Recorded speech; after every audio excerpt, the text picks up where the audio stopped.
Om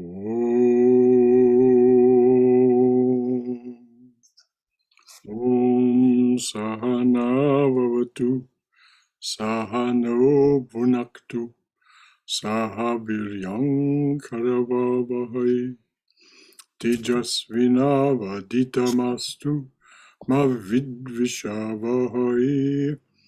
Om Shanti Shanti Shanti. Om, may the Divine Being look over us lovingly as a mother and father.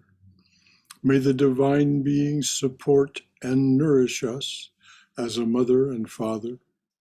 May we have the strength and skill to study together the art of spirituality. May no misunderstandings arise amongst us. Om, peace, peace, peace, and beneficence be unto us and to all beloved beings everywhere. Well, good evening, everyone, and namaste. Welcome to our Wednesday evening class on the book Divine Grace, which is the transcription of a talk given by Swami Ranganathananda. And we're well along in the book. We have a very capable reader in the person of Swayam Tyagi. And with that, are there any questions or comments left over from earlier readings? If we should get those out of the way before anything else is done. All right, dears. Let's us go ahead. Swayam, would you be kind enough to tell us where we are in the book? Sure. I think I have bookmark page 63, and we can start from the middle of the page with the Gita verse, action and inaction. Okay. He who sees inaction in action and action in inaction, he is the wisest among men. He is the perfect yogi and the doer of all action. Discussing the philosophy of inaction and no knowledge in relation to the executive in the field of human management, and echoing the Rajashri concept of the 4th chapter of the Gita, CU says, in essence, the action of the philosopher executive is guided by the proper pace of knowledge. Inwardly, he cultivates spiritual enduring. Outwardly, he performs in social beneficence. He develops, in the phraseology of the old Chinese, sageness within and kingliness without. This philosophy of non-effort and the state of no knowledge, with a hyphen, no knowledge, find their counterpart in the teachings of India's great Advaita Vedanta text, Ashtavakra Samhita. Here are a few of its verses which expound the freedom of spontaneity and naturalness arising from the knowledge of one's true nature as the infinite and non-dual pure consciousness. You who have been bitten by the great black serpent of the egoism of I am the doer, please drink the nectar of the faith of I'm not the doer and be happy. Who can prevent that great souled one who has known this entire universe to be the capital self alone from acting spontaneously? The wise one who lives on happily, doing what comes to him to be done, does not feel eagerness, either in activity or inactivity. The fool desires peace through the control of the mind, and so does not attain it. The wise one, knowing the truth, is ever of a tranquil mind.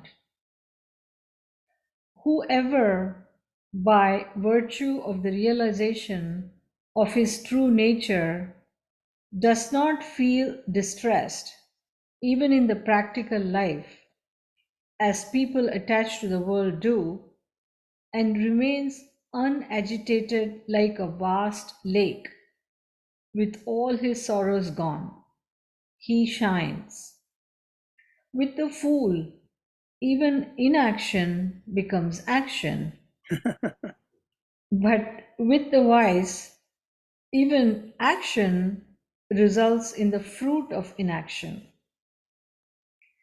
The wise one is devoid of thought, even when he is engaged in thought. He is devoid of sense organs, even though he has them. He is devoid of intelligence, even though endowed with it. And he is devoid of the sense of ego, even though possessed of it. The liberated one, who abides in the self under all conditions, who is free from the idea of action and of duty, who is the same, parenthesis, even-minded, everywhere, does not, owing to his being desireless, remember or get obsessed with what he has done or what he has not done. So this is a very long passage from the Ashtavakra Gita. I'd just like to announce, and this may be the first time you've heard it, I think so, that in all likelihood, it's not absolutely certain yet, but in all likelihood, Swami Sarvapriyananda will be here the 22nd and 23rd of July next year to do a 2-day retreat on the Ashtavakra Gita. The gathering will be held at an appropriate sized space over at Emory University. The chaplain of the university, Shweta, a brahmacharini of the Chinmoyananda lineage, she's the chaplain of Emory University. She's coming to discuss this next Tuesday and other things. But so just keep your fingers crossed that all that matures. The logistics of the date have to be worked out, but that is the intention of Swami Sarvapriyananda to be here July 22nd, 23rd, to expound the Ashtavakra Gita, which he says is his favorite text. So let us hope that plan matures and becomes a reality. Any comments or questions from anyone? Yeah, there's one more verse. Can I read that? And then I do have a couple of questions. All right, dear. I'm sorry. I thought there was not any more. Oh, actually, no, you're right. I thought that I had not read it, but I have. Okay, yeah. Okay, So, what is the question? yeah, the question is sort of to unbundle some of the verses. It says, the wise one who lives on happily, doing what comes to him to be done, does not feel eagerness either in activity or inactivity. So what does it mean, doing what comes to him to be done?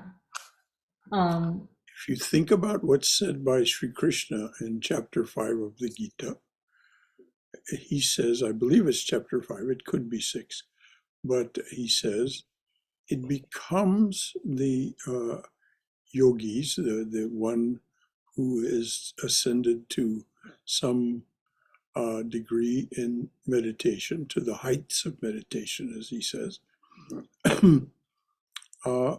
to obey the Atman. And this is to do what perfectly comes naturally to us. What is the next thing to do? We don't have to think about it. We don't, and if there's nothing to do, then there's inactivity. If there's no thing that presents itself as immediately auspicious to do, then there's inactivity. But once again, it is not because you're being tamasic. It's simply because there's nothing to do. And so you're simply blissful in that moment.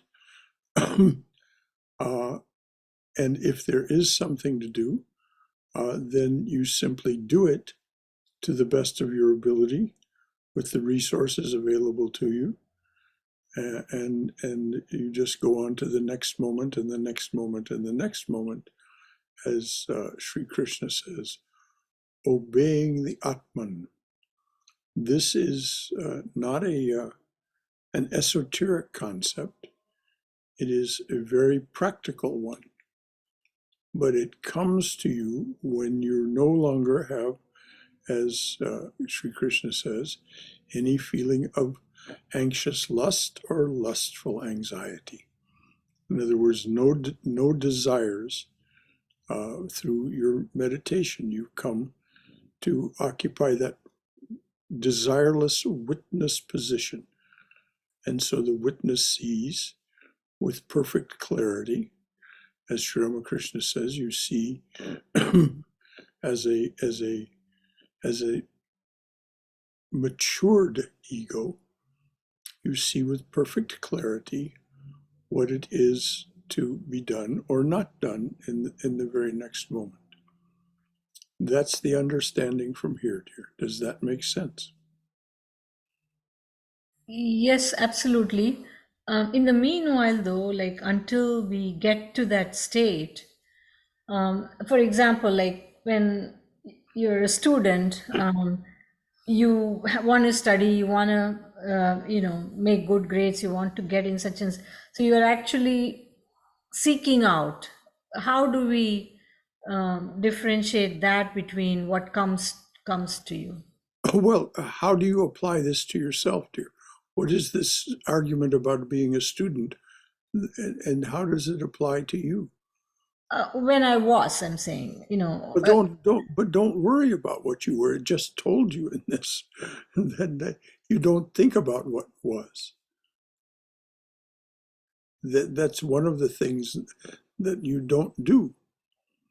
I guess I didn't phrase my question right. I was um, at that point. I mean, I'm not going back, but using that as an example, you know, um like if I have some day-to-day tasks now, I mean, I seek to go and clean or do this or that. Is that something that I am seeking to do? I know I'm not the doer, but I haven't. I mean, I try to offer it Doesn't to it God. just appear to you as the next thing to do, as the appropriate thing to do? You look, you have your senses fully in your grasp. You look and you see there's this that needs cleaning. Mm, Or you've noticed it before, but there wasn't time to take care of it at that point because there was something more pressing. mm, So you return to that awareness that this needs done. mm, But it isn't, you're not seeking anything. You're mm. simply doing what's auspicious, the Okay. next thing to do. As is said in the Zen tradition, Mm, before enlightenment, chop wood, carry water. After enlightenment, chop wood, carry water. We simply do the next appropriate or auspicious thing, or not do because there's nothing in that moment. It would look to someone else as if we're being idle. What difference does it make what anyone else thinks? We know that as far as we're concerned, in that moment, there is nothing presenting itself that deserves our attention. And so we simply sit quietly in bliss. We might be chanting our mantra simply because it's enjoyable, not because it's the good thing to do, but simply because when we chant our mantra, our mind becomes focused, and any trace of desire is left aside. It isn't as if it doesn't exist anymore. It's just left aside. And as Swami Prabhupada points out, when desire is left aside, what happens is the natural bliss of our being, which is our natural state, Satchidananda, is our natural, our true nature. Then this arises spontaneously. The Ananda part of it is the part that we're most aware of, but all of it is arising. The Sat and the Chit as well. Absolute existence, absolute knowledge, absolute bliss is arising within us. So That's clear. Thank you. I got it. very good, dear. And I think these are very appropriate concerns and questions to raise. But when you phrased it as something looking back in the past, then we're clearly instructed: set aside the past, stop looking ahead. You don't know what's going to happen in the next moment, so it's absolutely, in a way, comical to look ahead, to try to, the folk saying is, if you want to make God laugh, make a plan. So, anything else from anyone? This is very pregnant. Yeah, I just wanted to, you see, last week we left that on page 63, that about the karma and, seeing the, the inaction in action and action in inaction. I think this is all depends upon how, because there he clearly said, wisest among men, he is the perfect yogi. So this is what in Bhagavad Gita it says, for a not a mature person, he thinks he's the doer and he thinks he's the doing the work. Exactly, they give an example, like for example, when you are traveling in a train and when it is going faster, you see all the trees and everything, they look like they are moving, they are going in the opposite direction. Yes. But as a uncultured or not knowing the knowledge of it, he thinks he's not moving, the trees and whatever, they are moving. But when once you realize it, that the train, he is moving, not the thing. That is the looking at the inaction in action. But the other way also, when you see a ship on the water going slowly, but if you are at a distance looking at it, it looks like it is at a standstill. Mm-hmm. So this is what, what he is talking about is the difference between not a realized soul, but who has some knowledge of it, and a person who is in a tamasic mode. And all these Ashtavakra things talks about the same thing as like the first verse, I'm the doer and all these things. And at the end, Ashtavakra says, have the faith in the nectar and all those things. That is the ego. So the whole thing is, understanding that, the action in inaction and inaction in action. So that is what the of the matter, and that is how the Bhagavad Gita, actually one of the Swami, describes this, and is the two examples he gives for, to have an understanding of it. Very good, dear. Very good. All accurately presented from what you've learned, and these are all good examples, and they shed some light on what it is to see action in inaction and inaction in action. So this is where But a jnani. the thing about it is, Balakrishnaji, these are all just words to us until we actually reach that state in meditation where we actually see this. Yes, that is true. But see, he also says, as long as we have the body, we can never stop action. Even, No, even if we are sitting there, the internal organs has to function. It's an action. yes, as I said, it appears to someone else that you are idle. In fact, there's a great deal going on. At the Yes. highest level, you may be in a truly blissful state. But certainly, as you're saying, as Sri Krishna points out in the Gita, you can never be without work. Everything that goes on is work. Thank you, Balakrishna. Anything else from anyone? I think the last verse condensed um, is beautiful. I'm gonna read it like that. Please do. The liberated one who abides in the self under all conditions does not get obsessed with what he has done and what he has not done, or what he Yes, has not done. exactly. As a matter of fact, he or she or he barely thinks about it. Because as Swami Swananda would say over and over, what's done is done. Go forward. What's in the next moment? Go forward. Don't plan to go forward. Don't make a plan about going forward. Simply go forward. And he would make that gesture. Go forward. So, exactly. So this is, he certainly doesn't get obsessed about it, let alone think about it all that much. What's done is done. And there's no way to think, there's no possible rational way to think about what's going to happen.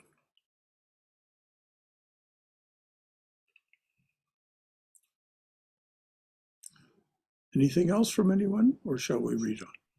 Yeah, even that last shloka, it says that is a realized person. He stays in the Atma all the time. So even though he performs that one as a samatvam, so in other words, he does not think that even though he's doing all the work and they also do it, but he always stays in the Atma so that he doesn't give that work as he is doing. He always looks at his, no action. Yes, and one of the amazing things about those kinds of people, yes, you don't have to be even fully realized. Sri Krishna points this out in the Gita. You just have to be working your way in that direction. You become more efficient. You become more capable. Why? Because your attention is more focused. It's as simple as that. And you don't think about your attention being focused. You don't think, I'm focusing my attention. It's just simply your mind has become more habitually focused and so directs its attention in a very deliberate way. And so these things, you become more efficient and things become more fun because they're not so tedious. And lastly, I just wanted to bring the attention to, Sarva Priyananda on this Ashtavakra Gita. There is a beautiful lecture of him. He talks about dissolution, or that is from the chapter 5 of Ashtavakra Gita, the first 4 shlokas. Yes, well, he did he did a 5-session workshop on it. You can find it among his YouTube things. John Gano brought that to my attention. But it was John Gano that asked that we invite Swami Sarva Priyananda here to speak about the Ashtavakra Gita because John Gano wants to study it with him and has some questions. Who is this gentleman? John who? John Gano, He's one of the new people. By new, I mean he's been with us for about 2 years. He took Oh, Diksha from Swami um, Sarvadevananda, and he's uh, he's very sincere and very thoughtful man, and he's been with us. You've seen his name on the screen from time to time. He doesn't speak up I see. much, but when he does, it's worth listening to. Anything else from anyone? All right, dear. Let's see what the Swami has to say about these verses from the Ashtavakra. When a disciple asked Sri Ramakrishna, "When shall I be free?" he straightway answered, "When I shall cease to be." The late Bertrand Russell, the great agnostic and humanist thinker, suggests the need for modern man to surrender his inflated ego to something higher within himself. Man has been, and this is from the Scientific Outlook Yes, by Bertrand Russell. by Bertrand Russell. Man has been disciplined hitherto by his subjection to nature. Having emancipated himself from the subjection, he is showing something of the defects of slave turned master. A new moral outlook is called for, in which submission to the powers of nature is replaced by respect for what is best in man. It is where this respect is lacking that scientific technique is dangerous. So long as it is present, science, having delivered man from the bondage to nature, can proceed to deliver him from bondage to the slavish part of himself. There are a few sentences in italics, and the Swami says the italics are not by Russell. So I Yes, assume those are by the Swami. when the Swami edited this, he gave it means that when he actually gave this as a talk, he gave those words special emphasis. And so when he edited the transcription of the talk and made it into this book, then he added the italics to let us know that he had given it special emphasis. So I'd like you to read what Russell said again.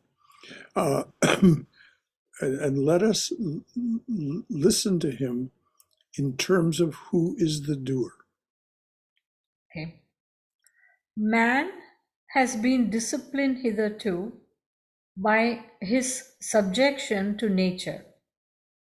Having emancipated himself from the subjection, he is showing something of the defects of a slave turned master. A new moral outlook is called for, in which submission to the powers of nature is replaced by respect for what is best in man. It is where this respect is lacking that scientific technique is dangerous. So long as it is present, science, having delivered man from bondage to nature, can proceed to deliver him from bondage to the slavish part of himself. It is such a science of human possibilities, to borrow a phrase coined by the late Sir Julian Huxley, that India developed in her Vedanta and Yoga. It is such a science of human possibilities, to borrow a phrase coined by the late Sir Julian Huxley, that India developed in her Vedanta and Yoga. It is obvious that the current physical science and technology cannot be that science that can deliver man from the slavish part of himself, though it can and has delivered man from bondage to the external nature. Physical science can denature plutonium, but it cannot denature evil in the heart of man, proclaims Einstein. Exactly. And if you want to know what is meant in a very profound way by the science delivering human beings from the bondage to nature, the bondage of nature, read a book by William, I believe it's William Manchester, but the title of the book is A World Lit Only by Fire. A World Lit Only by Fire. And that book is about the time when human beings had not developed this scientific capability to any great degree, and so were very much at the mercy of nature and the elements. We talked about that somewhat in that talk on Halloween and its connection to Ma Kali and the fall festivals that are associated with it. It is a celebration of the dawn of this freedom from nature. So the book is, I believe it's William, but at least the last name is Manchester, and the book is A World Lit Only by Fire. And he really explains so beautifully what it meant for human beings to be in bondage to nature and what began to happen as we moved away from that bondage. And so read again what Einstein said there, please. Physical science can denature plutonium, but it cannot denature evil in the heart of man, proclaims Einstein. So science can render plutonium harmless, but it cannot render us harmless. Only we can ascend to ahimsa. And we ascend to ahimsa, as Patanjali points out so eloquently, by the practice of the niyamas, the observances. And this is what we'll talk about on Sunday. And then we won't, it comes from Sri Ramakrishna, not Patanjali. But anyway, that's. Can I ask you one question, Shankara? Yes, please. In the previous paragraph, I just wondered, it is where this respect is lacking, that scientific technique is dangerous, so long as it is present. Science, having delivered man from bondage to nature, can proceed to deliver him from bondage to the slavish part of the himself. So he is talking about slavish part of the himself is the ego. The science can only deliver into the ego. This is because of the reductionist nature of science. Science can only prove what it proves through its scientific method. And it cannot prove, as Vivekananda points out so eloquently in his talk, The Real and the Apparent Man, science cannot prove the virtue of morality or the auspiciousness of spiritual practice. Swami Prabhavananda says that it's not the province of science to do this. Scientists simply say, we have no way to measure these things.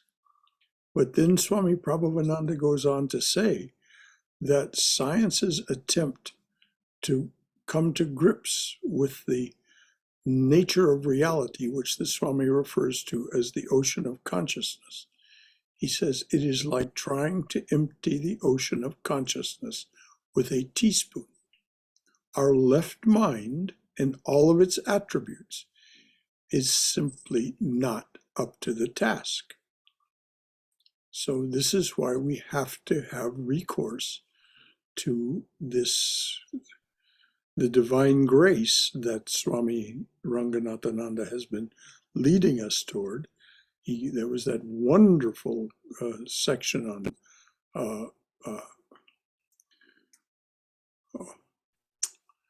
not Thomas Aquinas, the other one. What's his name? The convention, St. Augustine.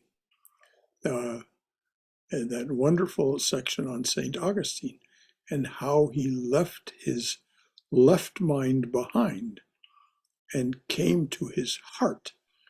And when he came to his heart, and what was there, when he was led there, then he was able to go beyond.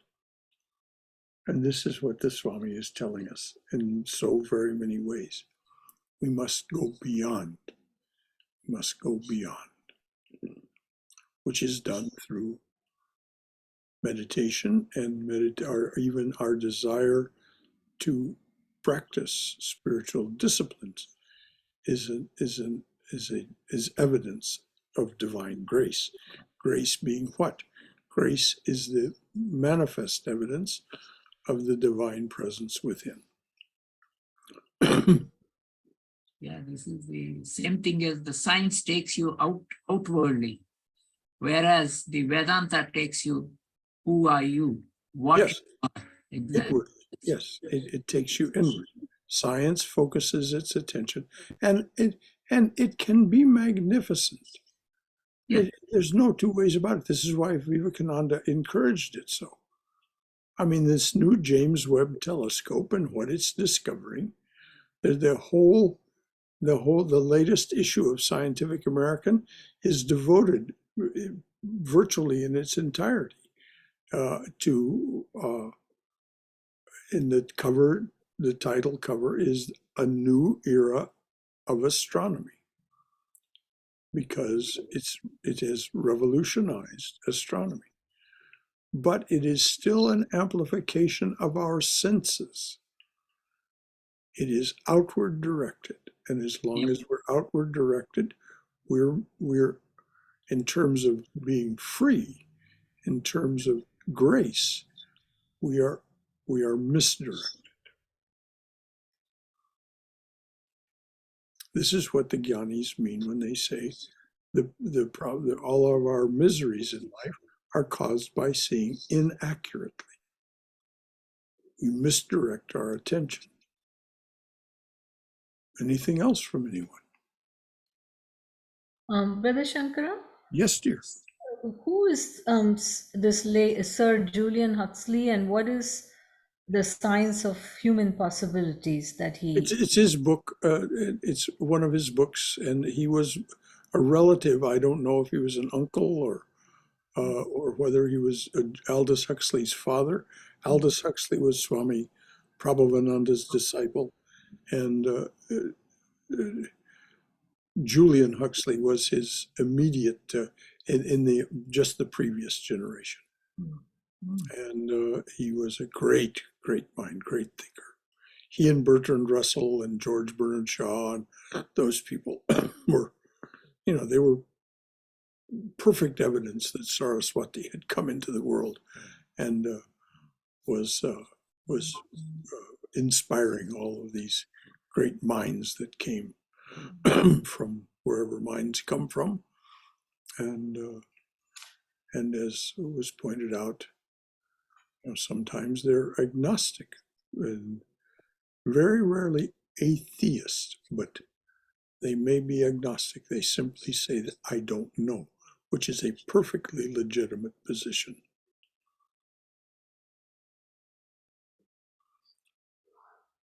So whoever it is, so he is also in the Vedanta. Well, he knows him. Huxley. Yes. Oh, yes. The Huxleys were very well studied in the glories of India. Aldous Huxley was Swami Prabhavananda's disciple. And if you want to read some of his thinking, just read his introduction, which is gorgeous. His introduction to Swami Prabhavananda's interpretation and publication of Bhagavad Gita. Aldous Huxley wrote the introduction to that. and it is splendid. It really, it wouldn't have been the introduction to the book if Swami Prabhupada had not celebrated it. And so it really gives it. So yes, the Huxleys were very aware, as were many Englishmen. Many of the Englishmen were quite like that fellow who translated the Tantra scriptures. I can't recall his name just now. Translated him out of the Sanskrit.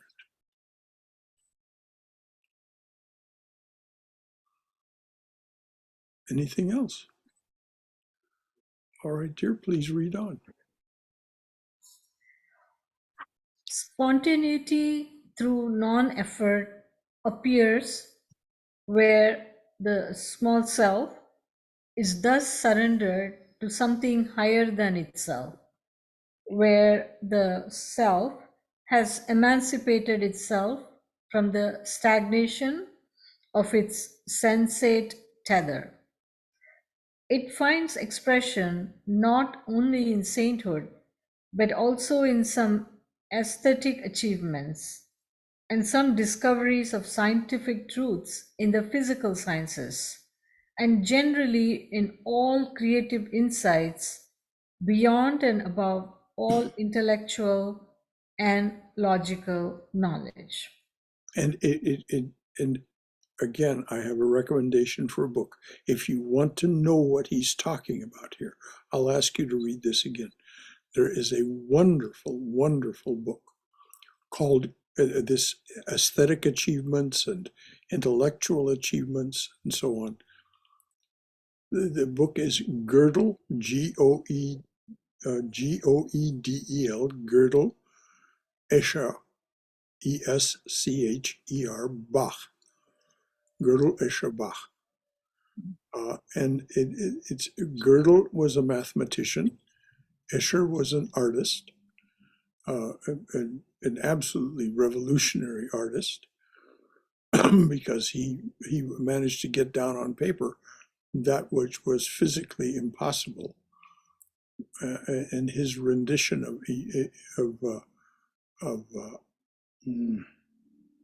well, anyway, and then Bach, of course, we know who Bach was, Gödel, Escher, Bach. And this, if you want to know what that is about, then read the book Gödel, Escher, Bach. It's so read again what the Swami said, please. Spontaneity through non-effort appears where the self is thus surrendered to something higher than itself, where the self has emancipated itself from the stagnation of its sensate tether.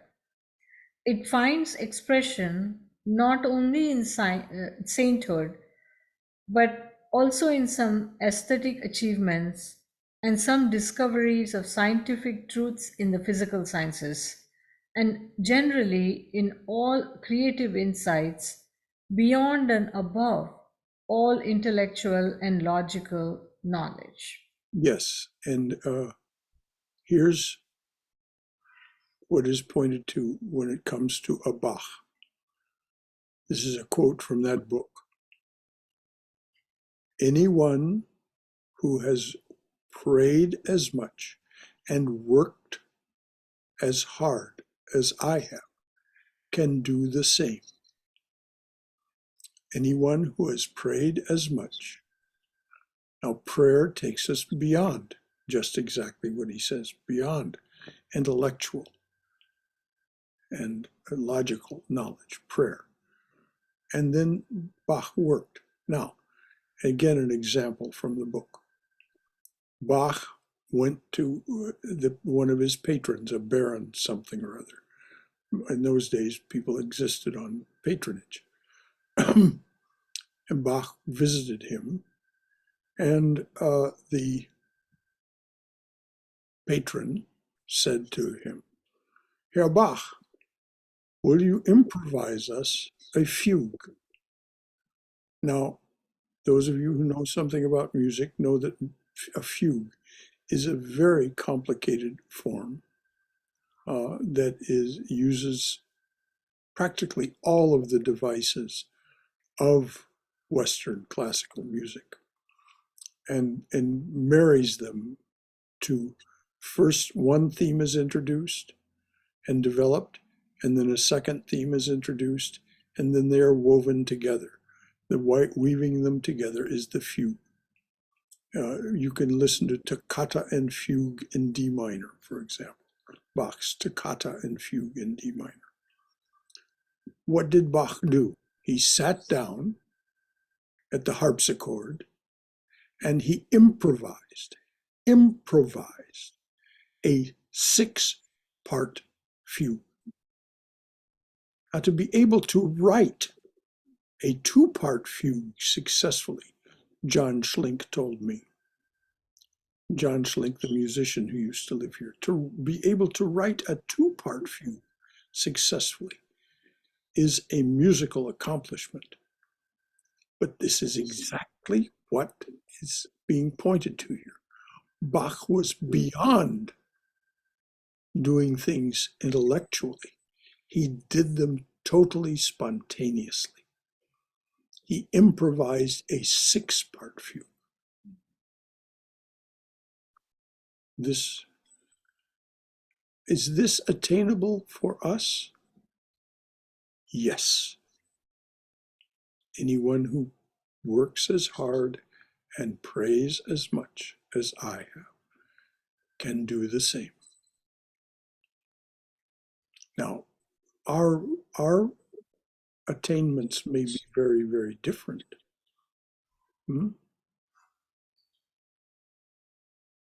We are more directed in the direction of sainthood. But sainthood, as Swami Vivekananda points out in his talk, Christ the Messenger, sainthood, in one way or another, is inevitable for each of us. Secular sainthood, like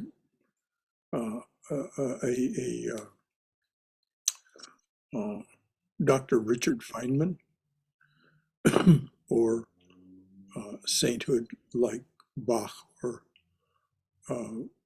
Aquinas or Augustine or Rabia or any number. So just keep on keeping on, and that will evolve in you. Whether it evolves during this lifetime or if you then take the path of the saints, as you move out of this lifetime into what comes next, Sri Ramakrishna says, you'll finish your work with me in this realm of the saints. Brother Shankara, can you repeat the first two names again of that book that includes Bach? Goedel, Girdle. Goedel, Godel. Goedel. Next word, Escher, Escher. Okay, and Bach. Gödel, Escher, Bach. Okay.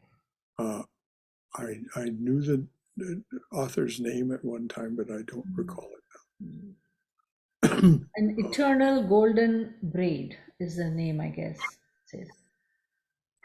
Is that the subtitle?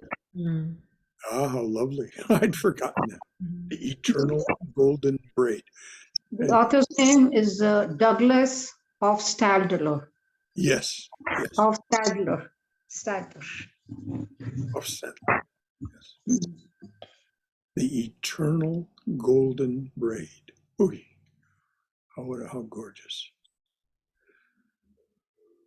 So these things that the Swami is talking about, these things that he's talking about, they're not beyond our grasp.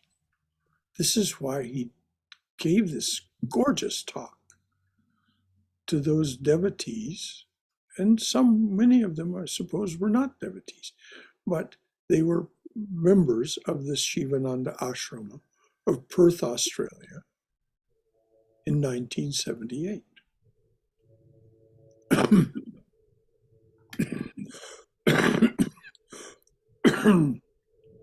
Anything else from anyone? So can we understand this as when the small self is emancipated and, with a big self, when you, not only you become a sainthood, but you get that intuitive knowledge. That's also because of the Atman. Yes, Interpret that? as the great saint Meister Eckhart says, the language of God is silence. And this is the intuitive. We learn from that silence that we find within. It doesn't go into words. It's very hard to put into words what it is that you have realized. But the experience is unquestionable and incontrovertible. There it is. And so he said, Meister Eckhart, who, by the way, Swami Yogeshananda was a very great fan of Meister Eckhart, wrote about him extensively. Meister Eckhart is is the saint who said, the eye with which I see God is the same eye with which God sees me. This is total non-dualism from a Catholic perspective. He was a Catholic saint. But he said, the language of God is silence. All language is a poor translation. It may be a bit of a paraphrase, but that's what he said. That's what he meant. So we do the best we can. These are pointing at the moon. And this is why we read someone like Ranganathananda, who is so masterful at language.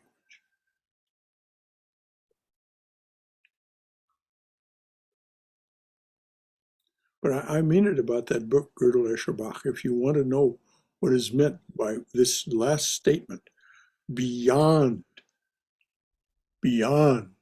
and above all intellectual and logical knowledge, that's where these people, their insights, and Einstein was another. Einstein said, the greatest gift I have been given is the gift of fantasy. He fantasized that what he then expressed is that formula, that equation, E equals mc squared. He fantasized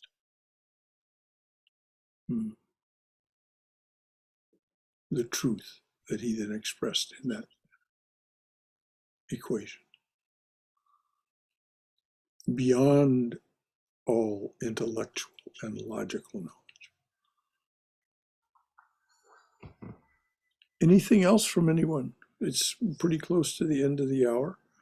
So I'll ask Swam to go back and read this last statement again, that the Swami, we might go back a little bit, Swam, just find a good place that you think where the Swami is starting, making a little bit of a pivot and developing a thought. And then read to the end where it ends with this intellectual and logical knowledge. Okay. Man has been disciplined hitherto by his subjection to nature. Having emancipated himself from the subjection, he is showing something of the defects of a slave turned master. Please go back and start that again, Swam, and read a bit more slowly, please. Oh, okay. You were reading a little quickly. Okay. Man has been disciplined hitherto by his subjection to nature. Having emancipated himself from the subjection, he is showing something of the defects of slave turned master. a new moral outlook is called for, in which submission to the powers of nature is replaced by respect for what is best in man. It is where this respect is lacking that scientific technique is dangerous. So long as it is present, science, having delivered man from bondage to nature, can proceed to deliver him from bondage to the slavish part of himself. It is such a science of human possibilities, to borrow a phrase coined by the late Sir Julian Huxley, that India developed in her Vedanta and Yoga. It is obvious that the current physical science and technology cannot be that that science that can deliver man from the slavish part of himself, though it can and has delivered man from bondage to external nature. Physical science can denature plutonium, but it cannot denature evil in the heart of man, proclaims Einstein. Spontaneity through non effort appears where the self is thus surrendered to something higher than itself, where the self has emancipated itself from the stagnation of its sensate tether. It finds expression not only in sainthood, but also in some aesthetic achievements and some discoveries of scientific truths in the physical sciences, and generally in all creative insights beyond and above all intellectual and logical knowledge. Now we should not go past those words, our sensate tether.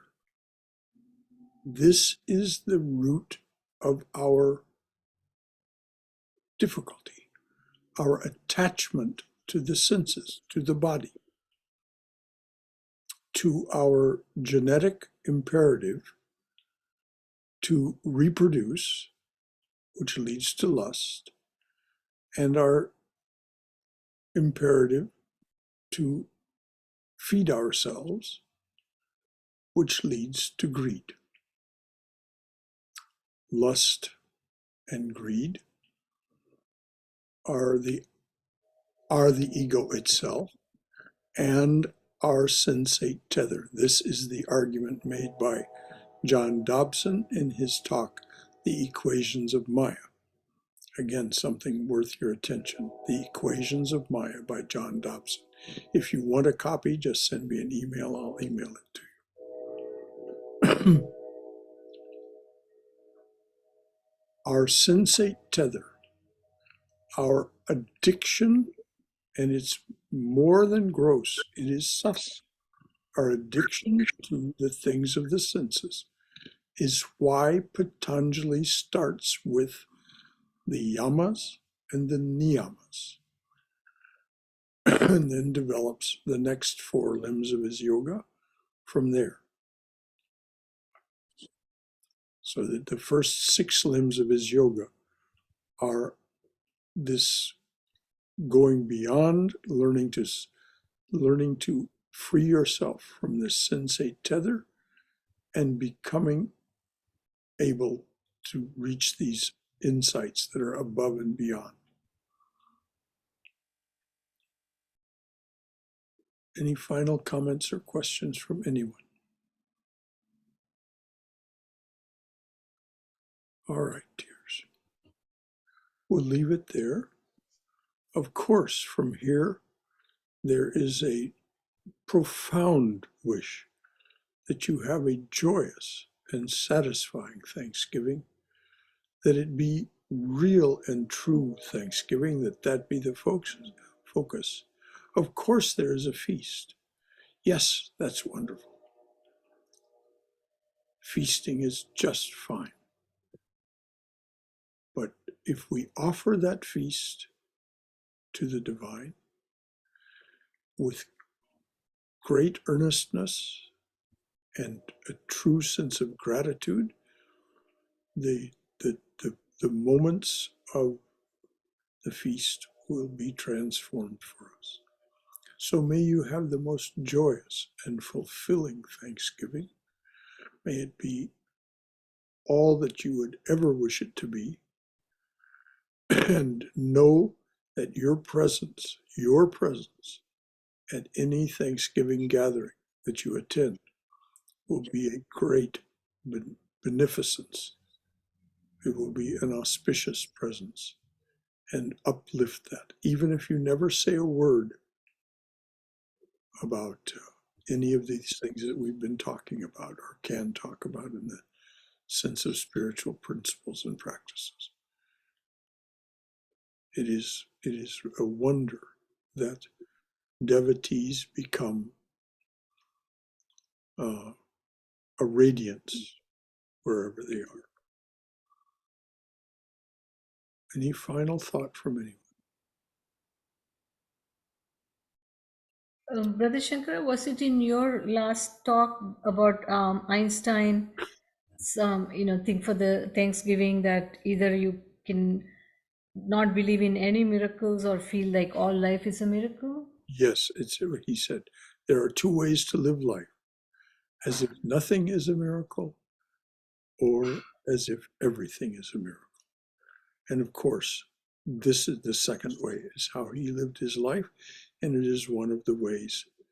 And it is why he achieved what he achieved. He really meant that. He said there are two ways that you can live your life, as if nothing is a miracle or as if everything is a miracle. And what is a miracle? It's not something that you do. It's something that happens in your presence. The witness self witnesses everything that occurs as a miracle, as a demonstration, a manifestation of God's power, glory, and grace.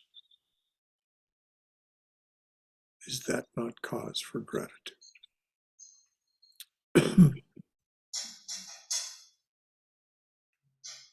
Thank you, Swami. Anything else from anyone? All right, dears. Dearly beloved, a flower at your feet for each one who comes to your open door. A flower at your feet for each one who stands by your open door and says, come to me, offering to break this world's chain that binds us down to ignorance, suffering, and death. A flower at your feet for each one who takes the path that you have struck through this your jungle world. Om Amen. Shanti, Shanti, Shanti. Peace, peace, peace and beneficence be unto us and to all beloved beings everywhere. Jai Shri Guru Maharaj Ji Ki Jai. Durga, Durga, Durga. May we be safe. May we be healthy. May we be cheerful. May we have peace of mind. And may we be always in the loving and protective embrace of the Divine Being as our Mother and Father. Any final thought from anyone? All right, Happy dear. Thanksgiving to all. Yes, happy Thanksgiving. Thank you, dear. And of course, our next opportunity to get together will be Saturday, where we'll study How to Know God by Swami Prabhavananda, the Patanjali's Yoga Sutras. And then on Sunday, we'll have a short reading of Sri Ramakrishna's definition of bhakti as offered to Vidyasagar, one of the amazing talks that few real talks that Sri Ramakrishna ever gave. He gave a real discourse of instruction to Vidyasagar. And one of the things that is in that talk is his definition of bhakti. And it's well worth our attention, so that's how we'll start Sunday. But then after that reading, it will be an open forum on Bhakti Yoga, so that you will be able to talk about what you know, your whatever is from your wisdom or experience, and some of us are so good at sharing that. And then any concerns or questions that Bhakti Yoga raises for you. So that'll be what we'll do on Sunday. Jai Ma, Jai Ma, Jai Ma. Good night to you all. Good night, Shankaraji.